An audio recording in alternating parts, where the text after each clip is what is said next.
ఈరోజు బైబిల్ అధ్యయనం కీర్తనల గ్రంథము 56 అధ్యాయము 13 వచనాలు చదువుకుందాం. ప్రార్థన. మిక్కిలి ప్రేమ కలిగిన దేవా, నీకు వందనాలయ్యా. చదువుతున్నటువంటి లేఖన భాగములలో మాకు జ్ఞానాన్ని అనుగ్రహించండి. ఆమేన్. దేవా, నన్ను కరుణింపుము. మనుషులు నన్ను మృంగవలెనని ఉన్నారు. దినమెల్లా వారు పోరాడుచు నన్ను బాధించుచున్నారు. అనేకులు గర్వించి నాతో పోరాడుచున్నారు. దినమెల్లా నా కొరకు పొంచియున్నవారు నన్ను మృంగవలెనని ఉన్నారు. నాకు భయము సంభవించు దినమున నిన్ను ఆశ్రయించుచున్నాను. దేవుని బట్టి నేను ఆయన వాక్యమును కీర్తించెదను. దేవుని యందు నమ్మిక ఉంచియున్నాను. నేను భయపడను.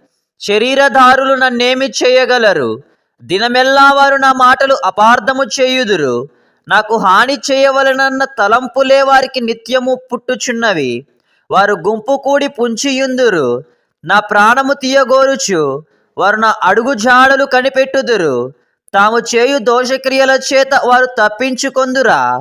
దేవా, కోపము చేత జనములను అనగొట్టుము. నా సంచారము వలన నీవు లెక్కించియున్నావు. నా కన్నీళ్లు నీ బుడ్డిలో నుంచబడి ఉన్నవి.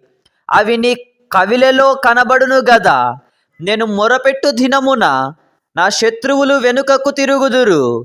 దేవుడు నా పక్షమునున్నాడని నాకు తెలియను. దేవుని బట్టి నేను ఆయన వాక్యమును కీర్తించెదను. యెహోవాను బట్టి ఆయన వాక్యమును కీర్తించెదను. నేను దేవుని యందు నమ్మిక ఉంచియున్నాను. నేను భయపడను. నరులు నన్నేమి చేయగలరు? దేవా, నీవు మరణములో నుండి నా ప్రాణము తప్పించియున్నావు. నేను జీవపు వెలుగులో దేవుని సన్నిధిని సంచరించున్నట్లు జారిపడకుండా నీవు నా పాదములను తప్పించియున్నావు. నేను నీకు మ్రొక్కుకొని ఉన్నాను. నేను నీకు స్తుతియాగములు నర్పించేదను. ఆమేన్. చివరి ప్రార్థన. మిక్కిలి ప్రేమ కలిగిన దేవా, నీకు వందనాలయ్యా.